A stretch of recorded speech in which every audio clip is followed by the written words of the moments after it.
It started on a Sunday morning, the kind where birds chirp like nothing in the world could ever go wrong, and the scent of fresh blueberry muffins drifts in from the open kitchen window. Vanessa was already up before me, hair tied neatly, wearing the pale blue dress Daniel liked best on her. She smiled sweetly and handed me my tea, as if she hadn't just shattered my world the night before. It was when I reached for the cup that I saw it, that delicate silver chain glinting against her collarbone, the one I hadn't seen in years. My breath caught, because it wasn't just any necklace, it was my daughter Lila's. My precious Lila, who died in a car crash 10 years ago. I had kept that necklace tucked away in the top drawer of my bedroom, hidden beneath old photos and a faded handkerchief that still smelled faintly of her perfume. No one knew it was there. No one but me. My voice faltered, but I asked her anyway, "Where did you get that?" She looked down, touched the pendant absently, and said, "Oh, I found it in the attic with some old things." I thought it was beautiful. Her lie was smooth, too smooth, and in that moment, something in me shifted. I said nothing more and sipped my tea, but my mind was racing. That necklace had been safe for years. For her to find it now, without my knowledge, meant someone had gone through my things. That night, while Daniel dozed off on the couch with his book in hand, I went upstairs and checked the drawer. It was open. My photos were moved. The handkerchief folded differently. It was like someone had been inside my memories. Later, as I walked down the hallway to get a blanket for Daniel, I paused outside the guest room. Vanessa's voice came from inside, quiet, low, breathy. If he ever knew, it would ruin everything. Then came Luke's voice, my younger son, smooth like honey and sharper than knives. He's too blind to notice. He thinks I'm just being friendly. I backed away, heart thudding, every step a betrayal to the family I thought I'd built on love and trust. I didn't sleep that night. I watched Daniel's chest rise and fall and wondered how many lies had been whispered behind his back. But I couldn't say anything, not yet. Because something told me that this was deeper than a kiss or a necklace. This was rot. And if I wanted to save my son, I'd have to let it spread long enough to know exactly how far it had already poisoned the roots of our family tree. If this story has already shaken you, subscribe my channel so you don't miss what happens next. And tell me, have you ever suspected betrayal inside your own family? Comment below and tell me where you're from, I'd love to know who's listening. The next few days passed like a bitter dream, one where I moved through the motions of being a mother, a host, a woman who smiled at the breakfast table even while her chest burned with questions. Daniel remained as warm and gentle as ever, completely unaware that the woman he kissed goodbye each morning was casting glances at his brother that made my skin crawl. But I wasn't ready to confront anyone. Not yet. I needed more than gut feelings and snippets of overheard conversation. I needed the kind of truth that couldn't be denied. So I started watching, quietly, methodically. I began waking up in the middle of the night, pretending I needed water or couldn't sleep, but really just listening for the creaks of footsteps that didn't belong. That's how it happened 3 nights later. I heard laughter, soft, stifled, and wrong. Not from Daniel and Vanessa's room. Not from Luke's guest room. No. It was coming from the den downstairs. I slipped on my robe and moved slowly, my bare feet silent on the stairs. The house was dark, but I could see light flickering behind the half-open door. I peeked through the sliver and froze. There they were. Vanessa, sitting on Luke's lap, her hands buried in his hair, and Luke, whispering something in her ear that made her giggle like a teenager. I could only catch parts of it. "He still thinks I'm visiting my aunt next weekend," she said. Luke replied, "Let him. You'll be with me anyway." Like always. She traced his lips with her finger. "You make me feel alive, Luke. Daniel makes me feel invisible." That one sentence felt like someone had shoved a blade beneath my ribs. I backed away, careful not to make a sound, and climbed the stairs with the weight of 1,000 stones pressing against my chest. I went to my room, closed the door, and stood in front of the mirror. My face looked pale, shocked, older. I had spent my life raising two boys, one full of kindness, the other full of charm. And I had loved them both equally. But maybe that had been my mistake. Luke had always been the one who wanted more attention, more praise, more affection. Daniel was content with what he had, which is why it shattered me to realize that what he held most dear, his wife, was already halfway out the door, if not further. And here I was, holding this secret like a live grenade in my hands. I wanted to scream, to storm downstairs and tear their wicked illusion to pieces. But instead, I turned on the lamp beside my bed and reached for my old notebook. I wrote down the time. The date. The words I heard. Because if I was going to bring down this betrayal, would do it not with emotion, but with evidence. Vanessa and Luke thought they were playing a clever game in the shadows. But I had just stepped into the arena. And I was about to flip the entire board.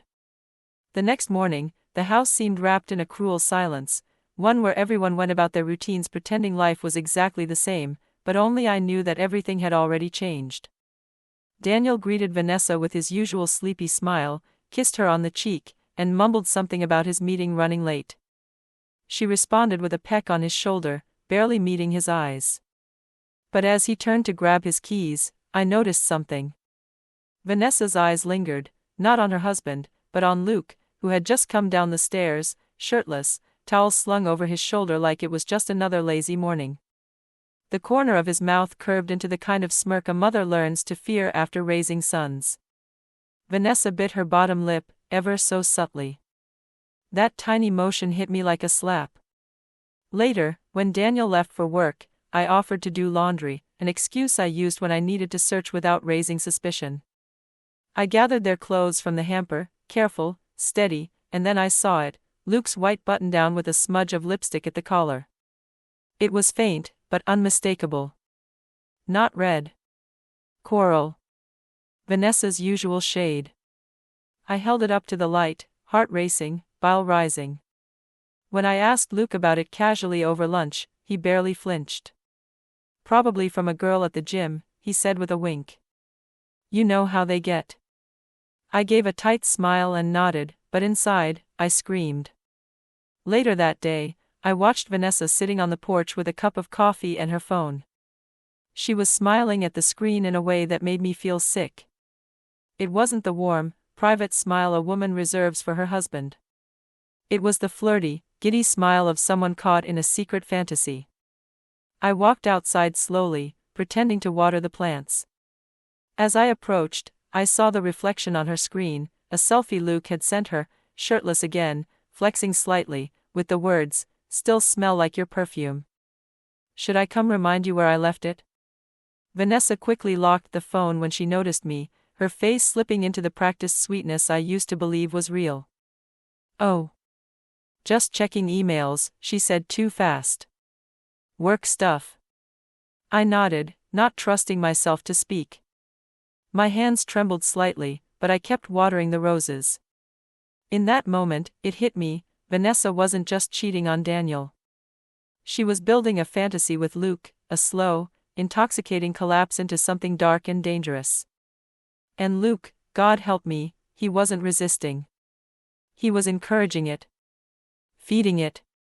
Perhaps even leading it. I went inside and looked at the wedding photo still hanging in the hallway. Daniel in his tuxedo, eyes full of hope, Vanessa in white, smiling like an angel. I reached up and pulled the frame from the wall. I didn't smash it. I didn't cry. I just wrapped it in an old towel and shoved it into the back of the linen closet. Because the woman in that photo was a ghost. And I was preparing for war with the thing she had become. It was a quiet Wednesday when I found the phone, an old model, not Vanessa's usual sleek one, and certainly not Luke's latest upgrade. I had been cleaning behind the cushions of the living room sofa, more out of restlessness than habit, when my fingers brushed against a smooth rectangle wedged deep in the corner. My heart stuttered. I pulled it out gently. The screen was black, dusty, forgotten, or deliberately hidden. I pressed the power button. It vibrated once, then lit up. No password.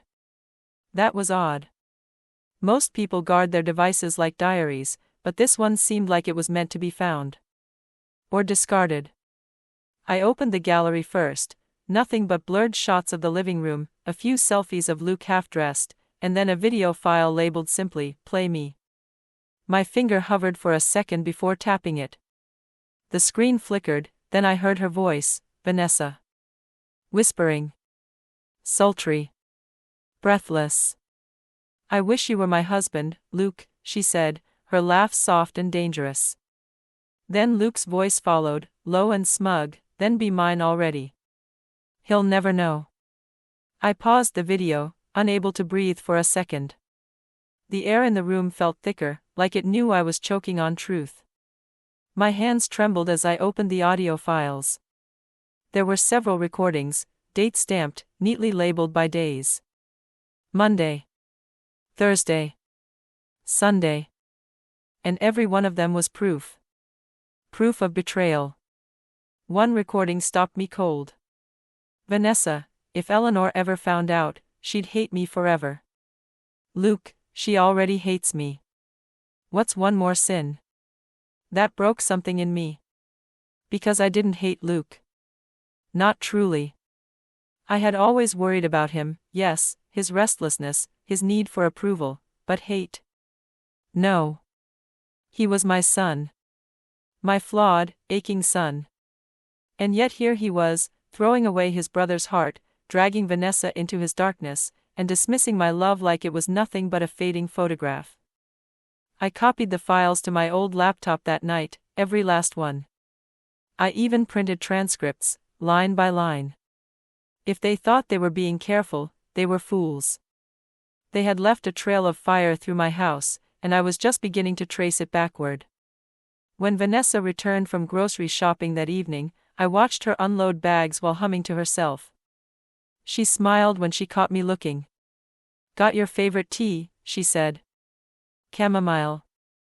I thanked her politely, took the box, and thought about the words she'd spoken just days earlier in that recording. "Sometimes I look at Daniel and wonder if I settled." No, Vanessa. You didn't settle. You seduced. And now you were going to see what it looked like when the woman you fooled decides to stop playing mother and starts playing judge.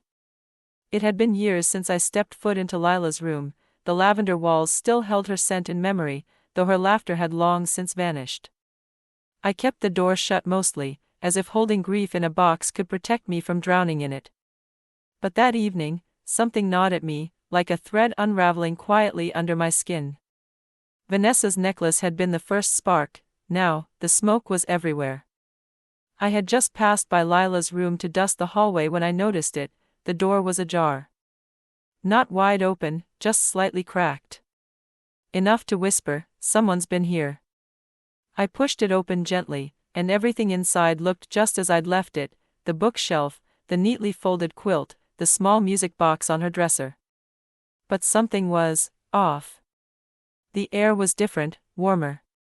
There was a faint scent, floral, but artificial. Not the usual stillness of undisturbed space. I walked toward the bed and saw it then, scattered rose petals. Fresh. Pink. Strewn across the sheets like a lover's stage. I picked one up. It was soft, dewy. This wasn't an accident. This was a scene. And when I looked at the pillow, there was a note folded under the corner. I unfolded it slowly, my hands shaking. The handwriting was neat, but unfamiliar: "Meet me where the sun hits the mirror." I froze. Those exact words had belonged to Lila and Daniel. It was a phrase she made up when they were kids, code for their secret hiding spot in the garden, where the sun reflected off the wind chime like magic. Daniel still remembered it. And Vanessa must have learned it through him, which meant she was using his memories now. Using his grief. To plan something with Luke. I sat on the edge of the bed, the note clutched in my hand, and the weight of my daughter's absence pressing into my spine. I whispered aloud, "I'm sorry, Lila. I should have protected what was sacred." But Vanessa, she had crossed a line no one should ever dare. Not just betrayal of marriage, but the desecration of a memory. Of a dead child's space. of a mother's last sanctuary. That night, I locked the door to Lila's room for the first time since her death and slipped the key into the lining of my robe. The next day, I watched Vanessa like a hawk. She smiled, wore peach lipstick, and told Daniel she had a spa appointment. But I knew. I followed her discreetly through the side path near the rose bushes. Sure enough, she slipped behind the hedges to the old garden mirror, the one by the wind chime where sunlight flickered like ghosts. Luke was already there, arms crossed, eyes dark with hunger. She ran into his arms and whispered something I couldn't hear. But I didn't need to. They were using my daughter's memories, my daughter's sacred places, as a meeting ground for sin. And that's when I knew, this wasn't just betrayal. It was desecration. And I was going to make sure they paid for it.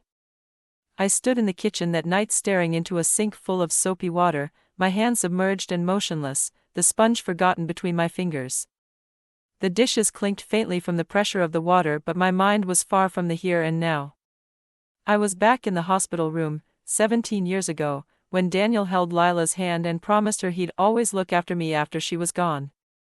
Back to when Luke sat in the corner with his headphones on, pretending not to care while secretly wiping his eyes on his sleeve.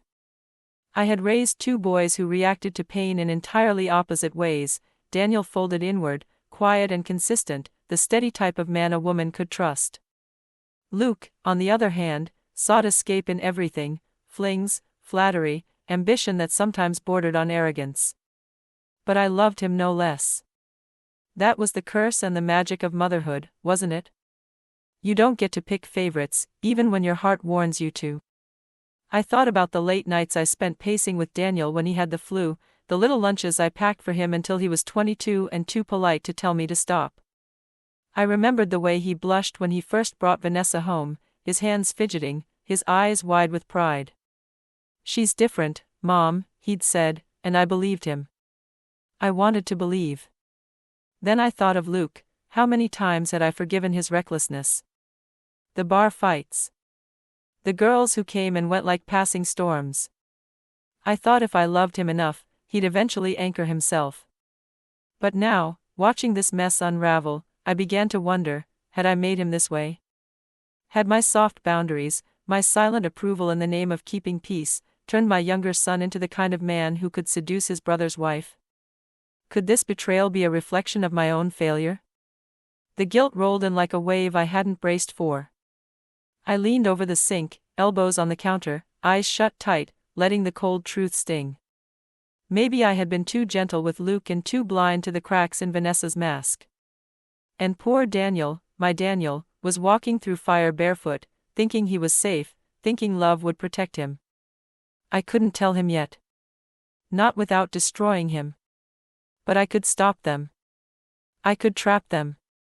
I had the recordings, the notes, the photos. And something told me they were getting reckless. That their passion, once secretive and calculated, was now boiling over into arrogance.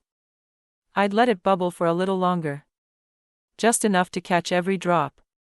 Then, I would turn the flame off. Not with screams, not with fists, but with cold, irrefutable proof. And this time, I wouldn't be the mother who forgave. I'd be the mother who remembered. It was a small thing, barely noticeable, but once you learn to see betrayal, it starts revealing itself in the tiniest cracks. We were sitting down for dinner that Friday evening, the table dressed with quiet effort. Daniel had brought home fresh bread from the market, and I had made stew from scratch, the kind he always said reminded him of childhood. Vanessa was in a particularly cheerful mood, humming softly, her hair freshly curled, eyes sparkling. To Daniel, she probably looked radiant. But to me, she looked high on secrets.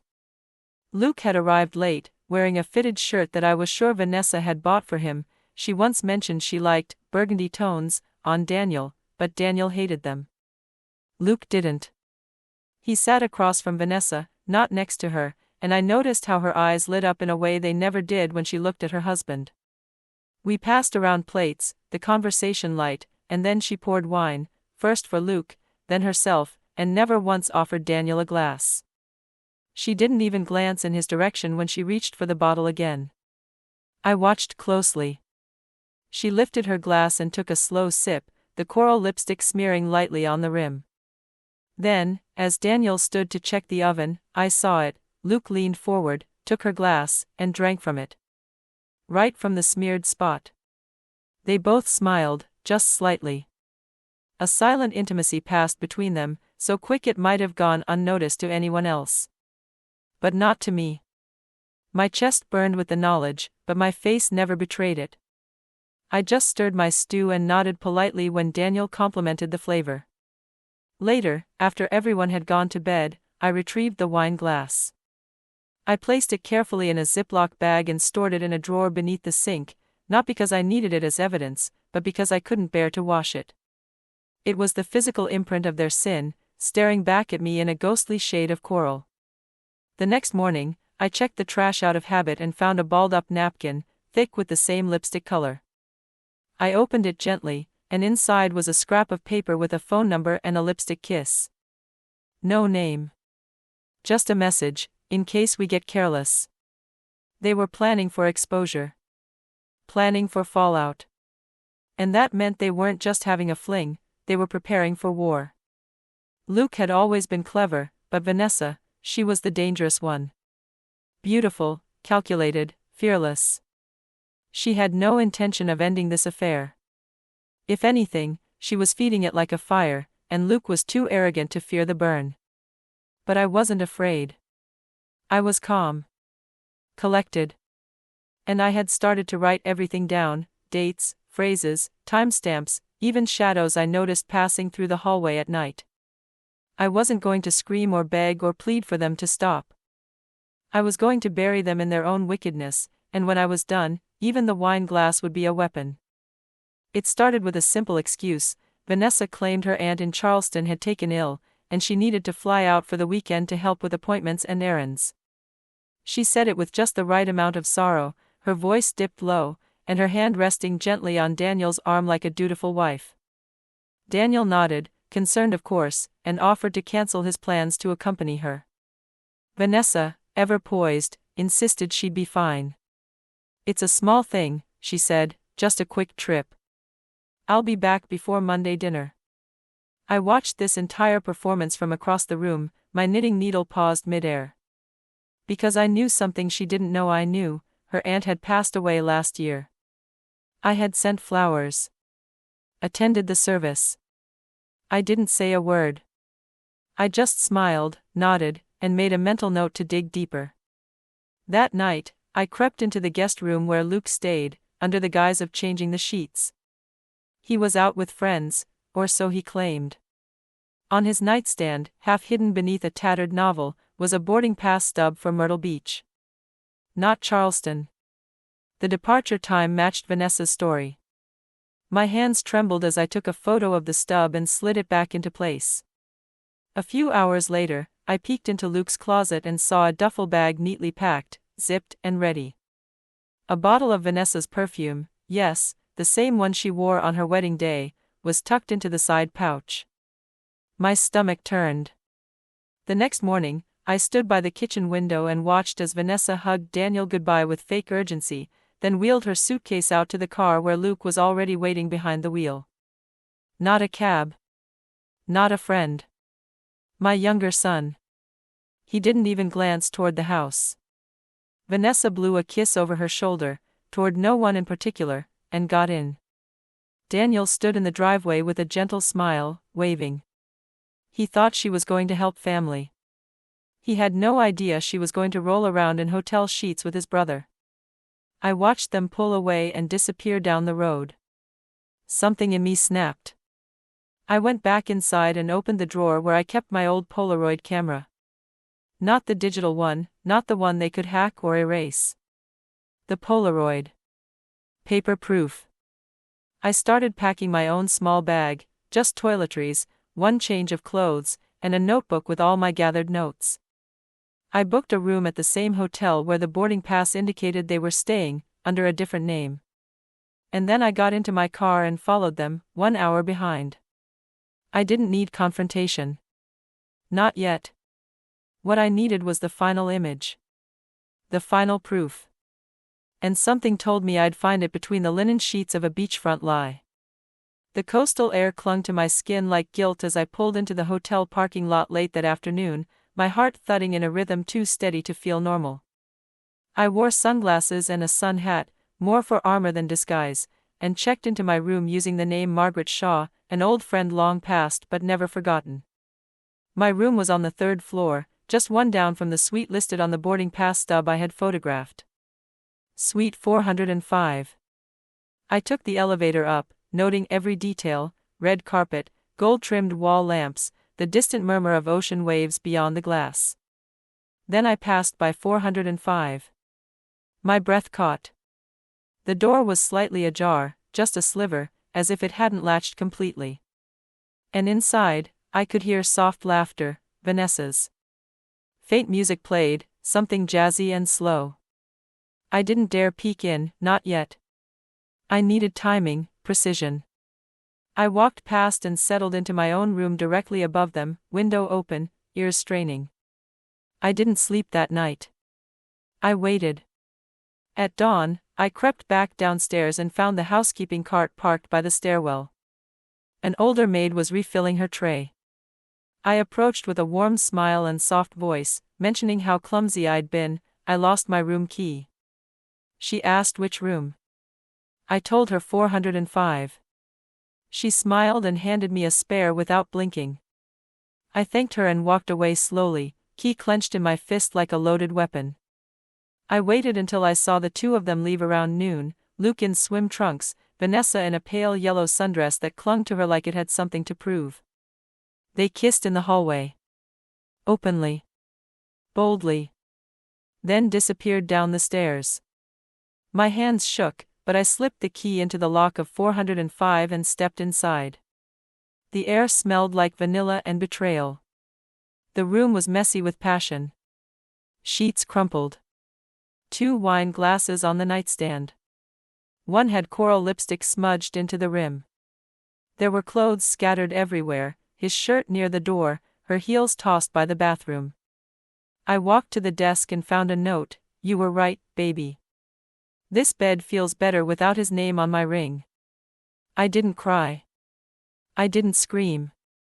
I pulled out my Polaroid camera and began snapping pictures, each angle, each damning detail. The glasses. The note. A pair of boxers that unmistakably belonged to Luke. The bed with the sheets still warm. Then, before leaving, I removed my earrings, small gold studs Daniel gave me for Mother's Day years ago, and placed them gently on the nightstand between the glasses. A message, a warning, a whisper from the walls: "I see you." I left the room silently, locked it behind me, and dropped the key in the stairwell trash. I drove home in silence, heart pounding, hands steady, mind spinning. They would return in a day or two, wearing smiles, speaking lies. But they wouldn't know yet what I knew. And when they found my earrings, they'd realize the game wasn't secret anymore. They'd made a move. Now it was my turn. They came back late Sunday evening, just as I expected. Vanessa wore her travel-weary face with a touch of guilt she tried to mask under fake exhaustion, while Luke slinked in quietly through the garage door like a teenager sneaking home after curfew. I pretended to be asleep, though my ears were sharp, my nerves electrified. I heard Daniel ask how her aunt was. I heard her long, deliberate pause before answering: "She's stable, tired, but okay." Lie stacked upon lie, and Daniel, poor Daniel, believed every syllable. But I had already stopped hoping for honesty from either of them. What I needed now was proof no one could deny. And I knew just where to get it. That next day, while Daniel was at work and Vanessa had gone to the salon, because grief over her aunt apparently didn't affect her hair maintenance, I entered the guest room where Luke stayed. His gym bag was unzipped and reeked faintly of cologne and chlorine. But what caught my eye was a small black device nestled under a stack of books, an old voice recorder. I had bought it for him years ago when he claimed he wanted to write music. It still had the sticker on the side. I pressed play, and at first, there was only silence. Then, rustling. Then Vanessa's voice: "We should stop talking in the house. She's watching me." Luke, let her. She won't do anything. She's too fragile. Vanessa, she's not stupid, Luke. You saw the earrings. My breath caught. So they had found them. And they were afraid. But not enough. The recording continued. Do you think she'll tell him? Luke, my brother's blind. He'd thank her for giving us a weekend alone if she made up an excuse. Vanessa laughed, light, airy, sinful. He still kisses me like I'm the only woman alive. Isn't that tragic? Then Luke whispered, that's why I kiss you harder.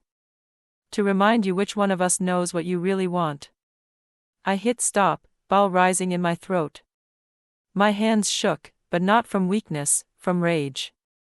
Cold, precise, justified rage. They were arrogant. They believed my silence was submission. They thought age dulled my instincts.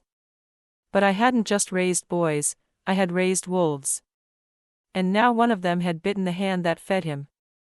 I took the recorder, made copies of the files, and stored them on a flash drive labeled, Daniel's Eyes Only. I placed that flash drive inside the old family Bible, the one no one ever opened anymore, and slid it onto the top shelf of the living room bookcase. My insurance. Then I sat at the edge of my bed, staring at my reflection in the vanity mirror. I didn't look broken. I looked ready. The war had begun in shadows, but I was going to drag every filthy secret into the light. And when I was done, Vanessa wouldn't be kissing anyone. Luke wouldn't be smirking. And Daniel, he would finally see the truth, not from me, not from whispers, but from the mouths of the very snakes he trusted. I sat on the edge of my bed that morning with the flash drive burning a hole in my memory, listening to the faint sounds of Vanessa in the kitchen below. The clink of dishes, her light humming, the occasional cheerful hum she always made when she thought no one was really paying attention. To someone like Daniel, that sound meant peace.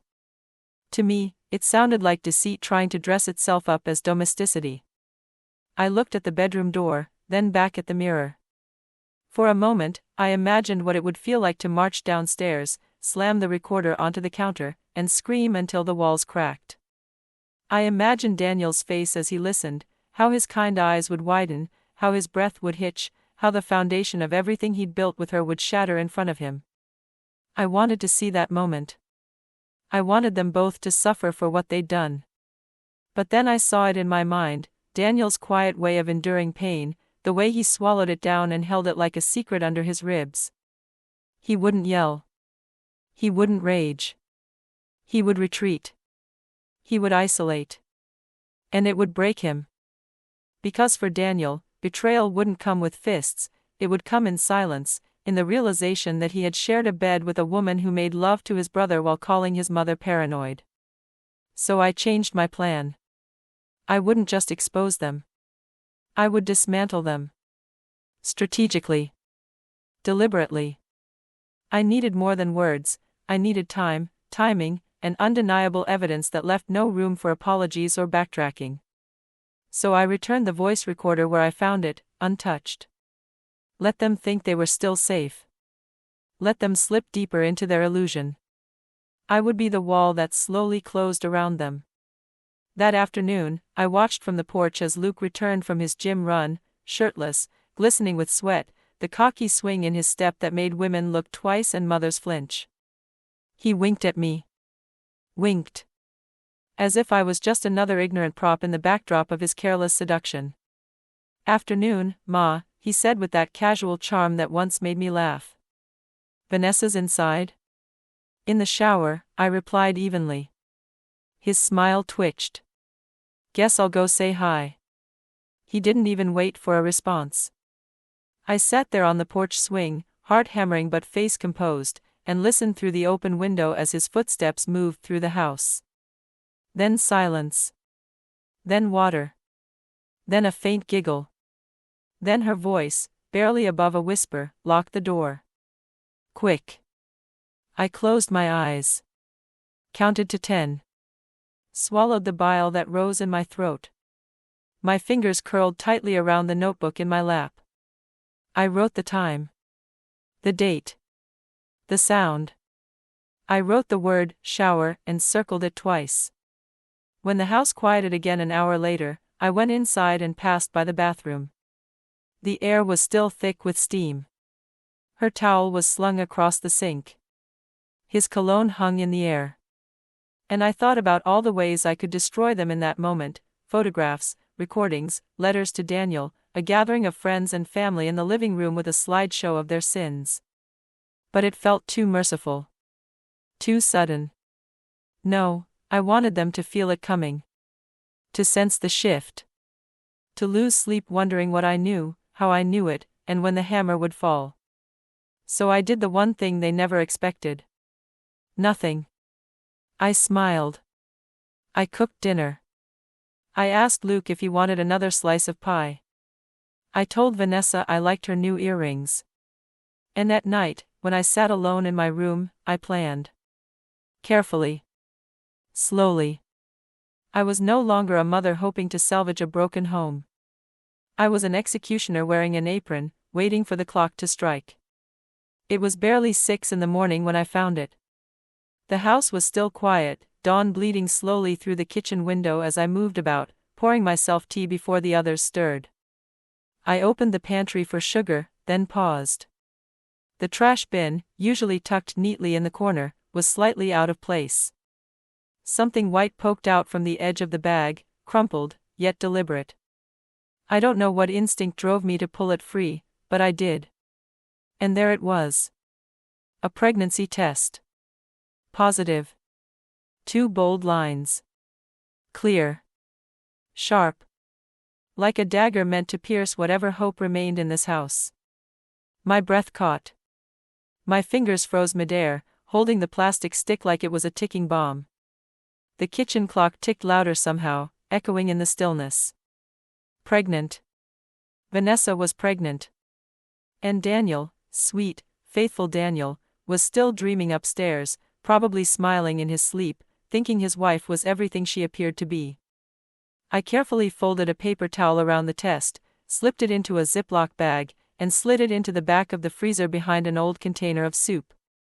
I didn't trust the trash anymore.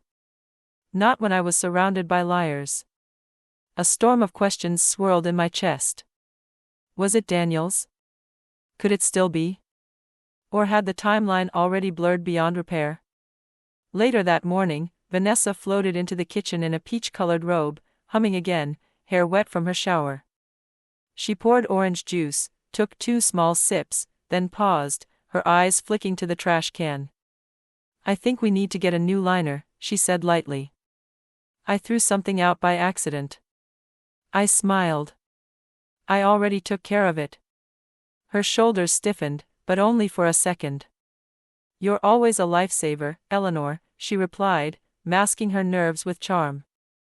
That's when Daniel walked in, freshly shaven, whistling like he hadn't a worry in the world. He wrapped his arms around Vanessa and kissed her temple.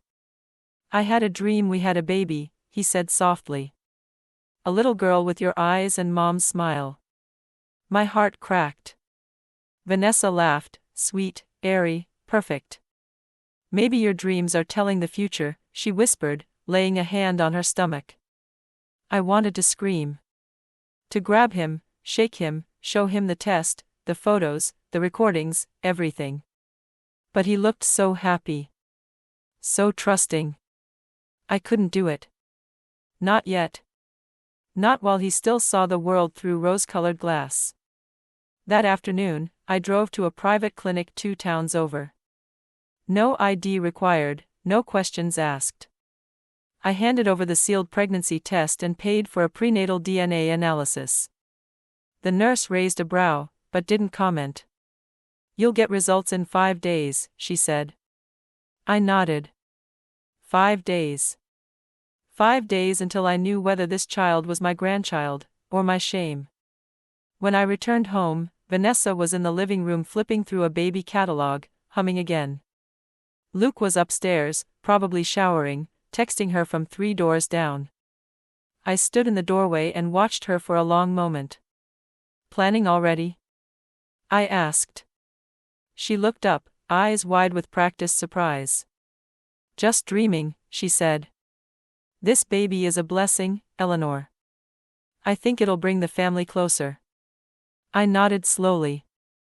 Sometimes blessings come wrapped in disguises, I replied. Her smile twitched. She knew. I knew. And in 5 days, the truth would walk through that front door whether she was ready or not. The next few days passed like an agonizing eternity, every tick of the clock a reminder that truth was inching its way toward us. I kept the clinic receipt hidden inside my prayer book, ironic, maybe, considering I no longer prayed for mercy. I prayed for clarity. For justice. Vanessa, meanwhile, basked in her new glow like a queen on parade. She fluttered through the house in soft pastels, placing her hand on her stomach in every conversation, practicing the look of maternal wonder in every mirror she passed. And Daniel, oh, Daniel. He was over the moon. He started talking to the baby like it could already hear him. I hope you like chocolate chip pancakes, he whispered to her belly one morning as I stood behind him, watching in silence. That's how Mommy and I fell in love. And Vanessa, she smiled so perfectly, I almost believed her myself. Almost. Then came the invitation. Vanessa decided to throw a small surprise baby shower, for herself, of course. Just a casual thing, she told Daniel, nothing big. Just the family. She asked me to help with the menu, the decorations, the flower arrangements. I agreed with a smile that made her narrow her eyes. You seem different lately, she said one afternoon as we arranged tiny pink bows on mason jars. Am I? I replied softly. Maybe I'm just preparing for something. That made her pause. But only briefly. Because that's the thing with people who lie too long, they forget how to read real danger. They get comfortable. They stop checking the locks on their deception. And that's when you strike. On the day of the shower, Luke arrived wearing a button-down shirt and carrying a stuffed rabbit. Vanessa ran to him when Daniel wasn't looking, kissed him on the cheek a little too long. He whispered something into her ear that made her blush and swat his arm playfully. I watched it all from the kitchen. Every glance. Every stolen touch. The whole performance. Daniel was buzzing with excitement. You okay, Mom? He asked me, setting down a tray of cupcakes. You've been quiet. I smiled gently and touched his face. You're going to be a wonderful father, I said. The weight of those words made my chest tighten like a wound I could no longer hide. The shower itself was almost surreal. Vanessa floated like a goddess, glowing and adored. Luke stood close to her every chance he got. And Daniel, God bless him, handed out sparkling cider and beamed like a man who believed the universe had finally rewarded him. There were balloons. Pink streamers. Soft music. And behind it all, I stood still, silent, the storm forming in my chest. I wanted to scream at the guests, point to Vanessa's belly and shout, that baby doesn't belong to my son. But I waited. Because timing is everything. And the clinic had called that morning. The envelope sat unopened in my purse as the shower played out like some grotesque stage play. I held it all day, like a secret grenade.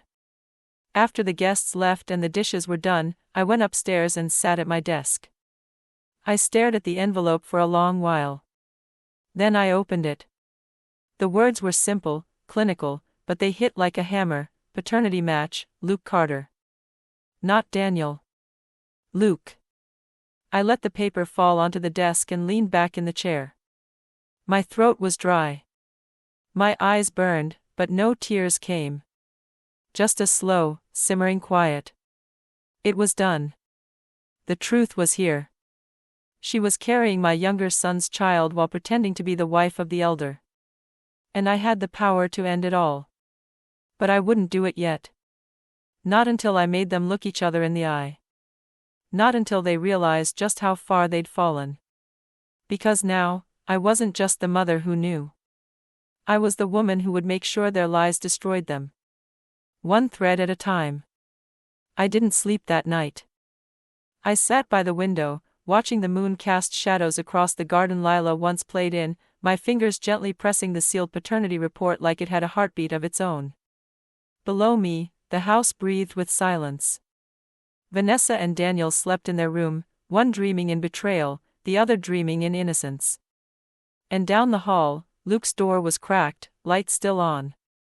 I could hear the faint murmur of his music, a soft jazz melody, the same genre that played in the hotel room where they sinned. I wondered if that was her doing too. Did she choose his soundtrack like she chose her lies? The weight of it all settled into my bones. I had proof now. The kind of proof that doesn't leave room for doubt or spin. And still, I waited. Because I didn't want this to explode behind closed doors. I wanted it to unravel in daylight, with no place to hide. The next morning, I entered the kitchen early and placed the paternity results in a plain envelope. I wrote Vanessa's name on the front in my cursive handwriting, graceful, motherly. The kind she had always praised. Then I left it on the counter just beside her tea kettle. I knew her routine. She always rose before Daniel, made her lemon water, and scrolled through her phone before the house stirred. I pretended to be in the garden, pruning roses, but from the window I watched as she picked up the envelope. She looked around, casual, but alert. She opened it. Her hand rose to her mouth. She staggered slightly. For a moment, I thought she might faint. Then she looked toward the garden window. Straight at me. She knew. I stood still, clippers in one hand, a single rose in the other. Our eyes locked through the glass. I saw panic flicker in hers, followed by something else, something colder. Calculation. She was trying to think. To form a new lie. To shift the blame. To survive. I walked slowly into the house. She met me in the hallway. You opened my mail, she whispered, trying to keep her voice down. No, I said calmly, I opened our truth. Her face twitched. Daniel doesn't need to know. I stared at her, stunned by the audacity. Doesn't need to know that the baby he's planning a nursery for doesn't even share his blood? She stepped closer, voice softening. Please. It was a mistake. I never meant for it to go this far. Oh, so the hotel, the wine glass, the shower trysts, the stolen memories from Lila's room, that was all what, Vanessa? Clumsy passion? My voice didn't rise. It dropped. Like a knife sliding deeper. Her lip quivered. You'll ruin everything. No, you ruined everything, I said. I'm just choosing when to uncover the mess. She reached out then, touching my arm, desperation leaking through her polished shell. You're a mother. You understand how people make bad choices out of loneliness. I yanked my arm away. Don't you dare use motherhood to justify what you've done. I raised both those boys, and you turned them into weapons against each other. She looked stunned. Like it had never occurred to her that I saw this as more than infidelity. It wasn't about lust. It was about division. About slowly poisoning Daniel with silence while feeding Luke with sin. She hadn't just broken hearts. She'd tried to break the foundation of a family. I won't say anything to Daniel, I said after a long pause. Not yet. But don't mistake my silence for mercy. I want you to sit at that dinner table every night knowing that at any moment, everything could crumble. That the ground beneath your feet is paper thin. She blinked rapidly. Why are you giving me time? Because you won't use it wisely, I replied. And when you fail to fix this, I'll make sure you're exposed with the same arrogance you committed every lie. I left her standing there, trembling, the paternity results fluttering at her side. And as I walked upstairs, past the framed photo of Daniel and Vanessa on their wedding day, I didn't feel rage. I felt justice sharpening its teeth. The clock had started. And now, every moment she tried to pretend was normal, would only bring her closer to the end. The next few days moved with a haunting quiet, like the stillness before a violent storm. Vanessa avoided my eyes. Luke walked with an uneasy edge. And Daniel, blissfully unaware, grew more excited by the hour. He was now talking about remodeling the guest room into a nursery, said he already had a contractor in mind, asked me what color walls would feel, gentle but timeless. I nodded, murmured something about sage green, and tried not to look at the dining table where Vanessa and Luke had once brushed knees like high school lovers. It was during one of these conversations, when Daniel was going on about future plans and college funds, that he said something that stopped me cold. "I think I'll change the will next week," he said casually, slicing through his toast. "Make Vanessa co-owner of the house. And add the baby's name once we know it." My hands froze around my mug. "You're rewriting the will?" I asked, careful to keep my voice even. He smiled. "Yeah. I mean, she's carrying my child. Or, well," he laughed shyly. "You know what I mean. It just feels like the right time." I forced a smile and excused myself to the bathroom, my head spinning. Co-owner.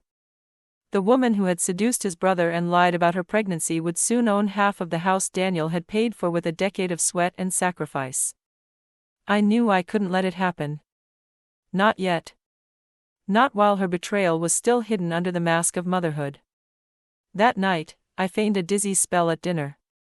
Clutched the counter, wobbled just enough to make Daniel catch me. His panic was instant. "Mom? You okay? You need to sit down." I nodded weakly. "Maybe just low blood sugar." I let him help me to the couch, let him press a cool cloth to my forehead. And when Vanessa came over, concerned, but more annoyed than anything, I gave her a faint smile that said, "Play along, darling. You're on borrowed time." The next morning, Daniel canceled his meeting with the lawyer. "We'll handle the will next week," he said. "Your health comes first." Vanessa said nothing, but I saw the flicker of panic in her eyes. Luke, too, started acting twitchy. He'd leave the house without saying where, come back reeking of alcohol or cologne, or sometimes both. He looked like a man who knew the walls were moving in. I decided to stir the pot even more. I invited a few close family friends over for Sunday brunch, ones who had known Daniel since he was a boy, who adored him, and who still didn't quite trust Vanessa, though they'd never said it aloud. During brunch, I asked Vanessa, loud enough for everyone to hear, if she'd picked a baby name yet. "We're thinking of something strong," she said. "Something that carries legacy." I smiled sweetly. "You mean Luke's legacy?" Her fork froze mid-air. The guests chuckled nervously. Vanessa's lips parted but no words came. I watched her squirm, then smoothly changed the topic before anyone could question it further. But the seed was planted. I was no longer just gathering information. I was testing her balance. That night, I found Luke in the garage, sitting on the hood of Daniel's old car, drinking straight from a bottle of whiskey. His face was pale, eyes bloodshot. "You know, she said she might just disappear if this gets out," he muttered. "Said she'd leave town and take the baby with her." I stood in the doorway, arms crossed. "And you'd let her?" He scoffed bitterly. "What am I supposed to do? Confess? Ruin him?" "You already have, Luke," I said quietly. "The only difference now is whether you admit it before someone else does." He looked at me for a long time, jaw tight, eyes hollow. "I didn't mean to fall in love with her," he whispered. "No," I replied, "but you meant every kiss. Every lie. Every time you chose yourself over your brother." I turned and walked away, leaving him with his bottle and his shame. In the days that followed, I made one more move, quiet, unseen. I visited Daniel's lawyer under the guise of updating my own will. While there, I mentioned, as casually as a gossip, that Daniel was planning to change his. "Oh?" the lawyer asked. "He hasn't called me about that yet." I smiled. "He's been distracted. But you might want to hold off.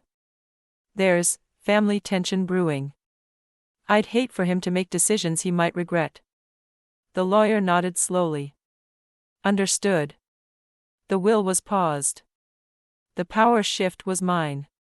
The house was now a theater of silence, every smile strained, every meal a performance. But I was no longer part of the audience. I was behind the curtain, pulling the strings. And Vanessa?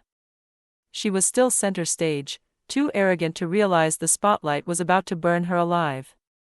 It was a rainy Wednesday when I found the final nail for their coffin, an accidental discovery, or perhaps fate handing me the very thread I needed to finish unraveling their performance.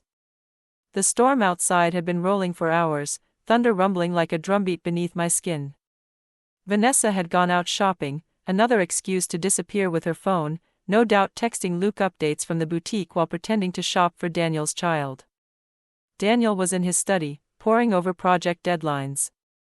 Luke, as usual, was at the gym, but I knew better. I had just started to tidy the house, not because I cared about cleanliness, but because movement kept the ache from swallowing me, when I spotted it, a tiny, square SD card peeking out from the seam of the couch cushion in the guest room. I paused, my fingers hovering. The room had been cleaned yesterday. The cushions freshly vacuumed. This hadn't been there before. I picked it up gently, heart already racing. Had it fallen from Luke's pocket? Was it hidden here on purpose? I didn't waste time wondering. I slid it into the card reader on my laptop and opened the files. There were only 6 images and 1 short video, but they were enough. More than enough. The images showed Vanessa in a burgundy satin robe I'd never seen before, leaning against Luke's bedroom wall, her eyes locked on the camera, sultry and smug. One photo had her draped across his bed, her fingers tangled in a necktie. Daniel's tie. The same one he wore every Easter, with tiny embroidered feathers. My stomach twisted as I clicked through. Another image showed her kissing Luke, shirtless, both of them wrapped in that same robe. The timestamp showed it was taken the day after her aunt had fallen ill. But it was the video that made the blood rush from my face. It began innocently enough, Vanessa standing by the window, brushing her hair, speaking in a hushed tone. "He still doesn't suspect a thing," she said. "Daniel is so trusting. Sometimes it makes me want to scream." Then Luke's voice, off camera, "He's not stupid, Ness. He just loves you too much." She laughed. "Then maybe love really is blindness." Luke stepped into frame, wrapped his arms around her, and whispered, "And what if he finds out?" She turned, eyes gleaming, and kissed him. "Then I'll cry. You'll deny. And your mother, she's too sentimental to destroy her own son." That last line lit a fire under my ribs. Too sentimental? They thought my love would keep them safe. That I would fall apart rather than burn down what they had built on lies. That I would protect them to preserve my name, my peace, my pride. How little they knew me. I copied the files onto my hard drive, then printed the photos, each one on crisp paper, neatly labeled by timestamp. I put them in a plain brown envelope and sealed it. I stared at the name I wrote on the front in dark ink, Daniel. But I didn't deliver it. Not yet. Instead, I placed the memory card into an empty pill bottle and taped it shut. Then I slipped it into the drawer of the cabinet beneath the family room TV. Right next to the photo album of Daniel and Vanessa's honeymoon. When he found it, if he found it, it would be in the place where memories were meant to be safe. Where family history lived. That night, I made dinner as if nothing had changed. Roast chicken, garlic mashed potatoes, and steamed vegetables, the kind of meal Daniel loved growing up. Vanessa smiled across the table, pretending to fawn over his new nursery sketches. Luke barely spoke. He stared at his plate, shoulders tense, as if some part of him had sensed the shift in the air. As if he knew something was coming and couldn't name it yet. And I? I served them all with steady hands and silent fury. I had gathered every thread, every whisper, every image. I had proof not just of infidelity, but of arrogance. Of malice. Of a coordinated, cold-blooded betrayal that used my home, my memories, and my children against each other. But now the story was mine. And I was about to make them watch as it ended. If they were going to betray Daniel in secret, then I would expose them in the light. I decided it wouldn't be a quiet revelation. No private confrontation, no one-on-one breakdown behind a closed door. No. It would be public. Precise. Surgical. I wanted every mask to fall at once, and I wanted witnesses. So I invited the people who mattered most to Daniel, his old college friends, a few neighbors he adored, his godparents, a cousin from upstate. I said it was to celebrate the baby. A small gathering. Just love and family. Vanessa was thrilled. Of course she was. She saw it as a chance to solidify her image, the glowing mother-to-be. She even ordered custom napkins printed with, "Baby Carter coming soon." Luke looked uneasy from the moment I announced it, but said nothing. His guilt was starting to surface, though not enough to stop the show. He didn't know that I had already written the final act. I spent the day preparing, setting the table, arranging flowers, printing photos from family albums and lining the mantel with them. But mixed into the collection were 3 images that didn't belong. I had printed them in black and white, disguised among childhood memories. One of Vanessa on Luke's lap in that hotel robe. One of them kissing behind the garage, time-stamped. One of her lying in his bed, bare-shouldered, holding Daniel's tie.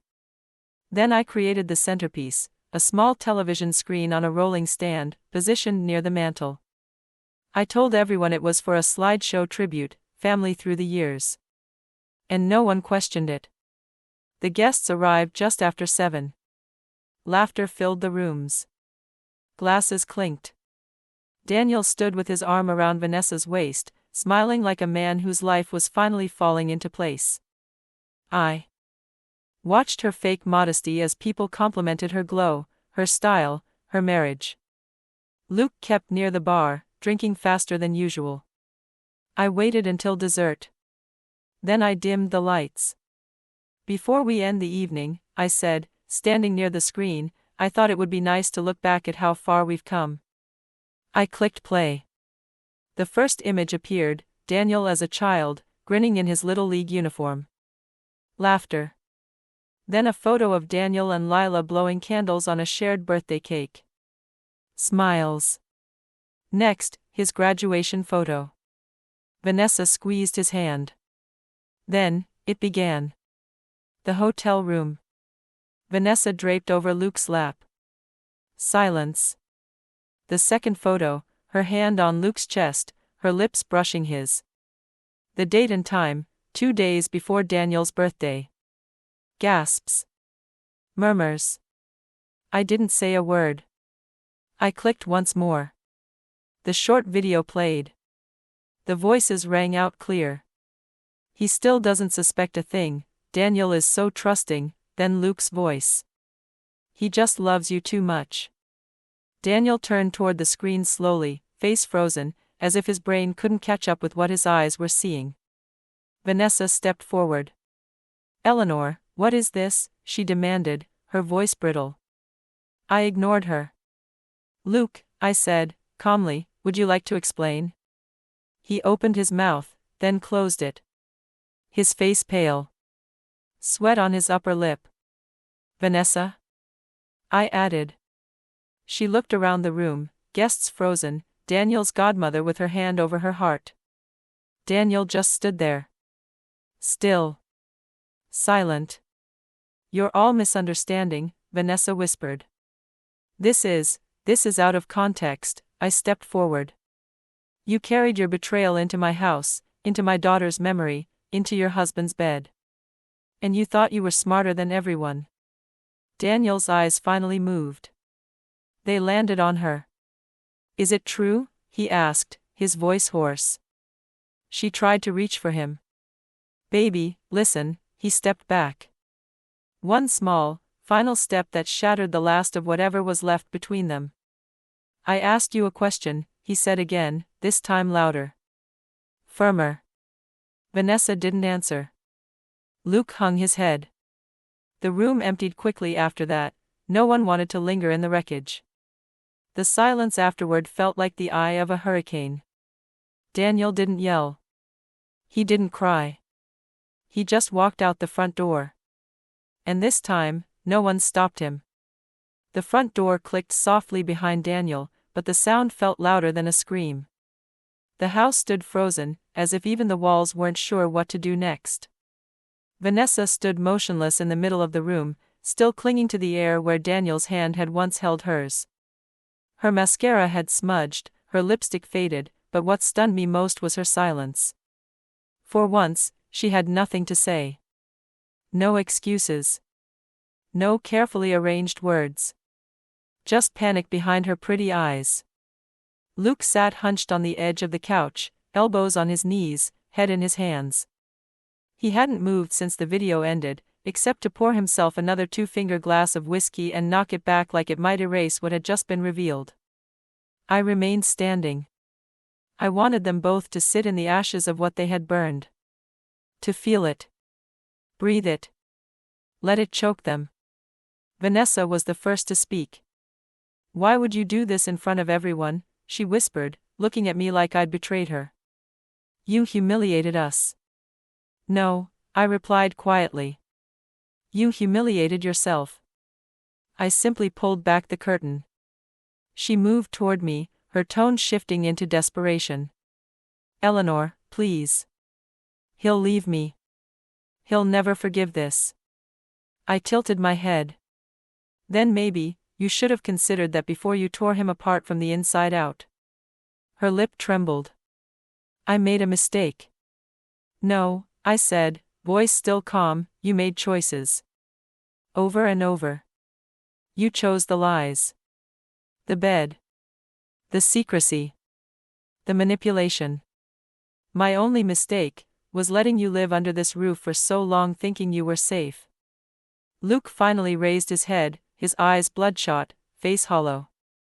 "I didn't mean to hurt him." I laughed then, a short, humorless sound. "You didn't mean to? You kissed your brother's wife. Slept with her. Made a child with her. And you still ate dinner next to him every night pretending to be family. Don't tell me this wasn't meant. You meant every second of it." He dropped his head again. I almost pitied him. Almost. Vanessa straightened then, her panic hardening into something colder. "You think you've won?" she asked, her voice venomous now. "Daniel will come back. He always does. You think he'll just throw away our marriage because of a few photos?" I stepped forward slowly, holding her gaze with an intensity one hadn't used in years. "He won't come back, Vanessa. Because I made sure the one thing he believed in most, your honesty, is no longer standing between you. He can finally see who you are. And the child you carry?" I glanced at her belly, then back at her. "That will be a daily reminder of what you did. And don't worry, I have the DNA report filed with the family attorney. If you ever try to manipulate his estate, it won't go well." Her face crumpled then, not into sadness, but fury. "You vindictive finish it," I said. "Say it. Let the venom pour out so we can end this farce." She didn't. She couldn't. Instead, she stormed upstairs, slammed the bedroom door, and left the house in silence. Luke followed a few minutes later, leaving his glass on the table, his head low. "I'm sorry, Mom," he muttered. "I messed everything up. I didn't stop him. I didn't respond. I just let him walk away. Because there was nothing left to say." That night, I walked into Daniel's room. His side of the bed was still made. I sat down, ran my hand along the pillow, and let myself cry, not for Vanessa, not for Luke, but for Daniel. For the boy who trusted too easily. For the man whose heart had been broken in his own home. For the son who thought love would protect him from everything, only to find betrayal had been sleeping beside him. But beneath the sorrow, something else lived now, something stronger. Resolve. Daniel might be broken now, but I would help him rebuild. He would rise, not just from this, but because of this. And Vanessa and Luke would watch from the shadows they chose, knowing the light no longer welcomed them. The silence after the storm can be even louder than the thunder itself. For 2 full days, the house was void of conversation. Vanessa locked herself in the bedroom she once shared with Daniel, emerging only to grab food or whisper curses into her phone. She hadn't heard from Daniel since the dinner party. None of us had. Luke had vanished, and honestly, I was grateful. His presence had become a stain on every room, every memory. But late on the 3rd night, just after I'd finished washing the dinner dishes alone, the doorbell rang. I opened it to find Luke standing on the porch, soaked in rain, shoulders slouched, his once charming smile replaced with a haunted stare. "Can I come in?" he asked softly. I stepped aside without a word. He walked in slowly, eyes scanning the living room as if expecting a trap, as if shame had turned the house into a stranger. He sat down heavily on the edge of the couch, the same place he once smirked with Vanessa while Daniel bragged about the baby that was never his. "I saw him," Luke said after a moment. I turned. "Daniel?" He nodded. "Today. At the lake house. He's staying there. Alone." I tried to talk to him, but he let out a breath. He didn't say a word. Just looked at me, like I wasn't real. Like I'd died and he was seeing a ghost. "Maybe you did," I replied quietly. "Or at least the part of you that used to be his brother." Luke winced.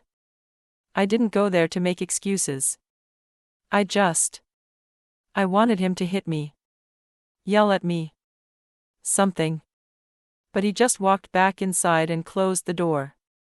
"He doesn't have to fight you," I said. "You've already lost." He nodded slowly. "I know." There was a long silence between us then. He looked down at his hands, once so confident, now trembling. "You think I loved her?" he asked suddenly. I hesitated. "I think you loved what you thought you could steal. What you believed Daniel didn't deserve." His eyes welled. "I was always in his shadow, Mom. Always. Every report card, every girlfriend, every teacher, everyone adored him. I just wanted something that was mine." "You didn't take something that was yours," I said coldly. "You took something that wasn't. And now all you've got is wreckage."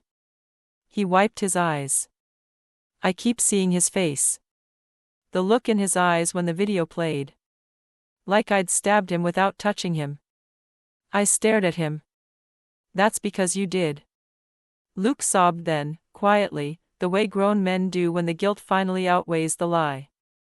It wasn't dramatic. It wasn't cleansing. It was broken, raw, ugly. And I let him cry. I didn't comfort him. I didn't offer forgiveness. Some wounds don't deserve to be kissed better. Finally, he stood. "I'm leaving tomorrow," he said. "I'll tell Vanessa, but I'm done. With her. With this house. With everything." I nodded. "Then go." He walked to the door, hesitated, then turned back. "Do you think Daniel will ever forgive me?" I looked him square in the eyes. "That's not a question for me anymore. It's a burden you'll carry until he decides to put it down." He left without another word. That night, I sat alone by the fire, listening to the soft crackle of wood. The house felt different, emptier, but lighter. Like the walls had finally exhaled. Vanessa had destroyed my son's heart. Luke had destroyed my faith in him. And I had exposed every truth that needed to be dragged from the shadows. Tomorrow, everything would change. And Daniel would finally return. Before we begin, if this story touched your heart, subscribe my channel and share it with someone who needs to hear it. And tell me, do you believe blood always defines family, or does betrayal erase that bond forever? Let me know where you're watching from. I'm listening. It was a week later when Daniel finally returned. I was in the garden, pruning the roses, those stubborn survivors that bloomed through storms and frost, when I heard the familiar sound of his car pulling into the driveway. I didn't run. I didn't rush to meet him. I simply stood and waited. The car door opened slowly, and there he was, thinner, paler, with eyes that looked older than his years. But he walked with purpose. And when our eyes met, I didn't speak. I simply opened my arms. He stepped into them without hesitation. We stood there for a long time, mother and son, with no words between us, only grief, and understanding, and something that still held the shape of love. Finally, he pulled back and asked, "Is she still here?" I nodded. "Upstairs. But Luke's gone. For good." He let out a breath and looked past me, toward the window. "She tried calling me. Sent letters. Voicemails." "I know," I said. "She even asked me to lie. To soften the story when you returned." He blinked, a long, slow blink of someone who'd cried enough already. "And did you?" "No," I said. "I exposed everything because I love you more than I fear pain. And you deserved to see the truth without filters." He gave me a soft smile. "You always did know when to stop protecting and start preparing." He didn't go inside that day. He stayed in the garden with me, pulling weeds, replanting roots, just like we did when Lila passed. We didn't talk about Vanessa, or Luke, or the baby that would carry our name but not our blood. We talked about future plans. Peace. Healing. It was the next morning when Vanessa came down the stairs with a suitcase. She wore no makeup. Her hair was tied in a sloppy bun. For the first time, she looked less like the woman who had poisoned my home and more like the scared girl she probably was underneath.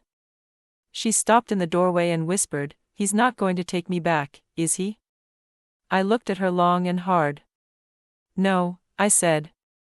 "But he forgives you." She flinched. "How do you know?" "Because he told me," I said. "And because he asked me to tell you this, he doesn't hate you. But he will never let you near his peace again." Tears slid down her cheeks. "I was broken when I met him. I didn't know how to be loved the way he loved me." I nodded slowly. "Then this was your lesson. And I hope you learn from it."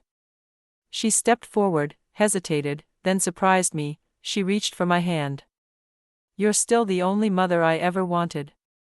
I didn't move. I let her hold it. Just for a second. And then I gently pulled away. She left without another word. Months passed. Daniel moved to a new place, started therapy, changed jobs, and began painting again. Luke sent postcards once, from somewhere in Colorado, but Daniel never read them. He kept them in a drawer, silent proof of regret, but not of redemption. And me? I watered my roses. I baked for the neighbors. I laughed again. But I also kept the photos, the voice recordings, and the paternity test in a locked box. Not for revenge anymore. But for remembrance. So I'd never forget what silence almost cost us. And every so often, I look at Vanessa's last message, unopened in my inbox. I haven't deleted it. Because for all the lies, all the betrayal, and all the ruin, once upon a time, she did make my son smile. And that version of her, however brief, was the daughter I still remember. Thank you for walking through this journey with me. If you haven't already, subscribe my channel for more stories like this one, and tell me in the comments, what would you have done in my shoes?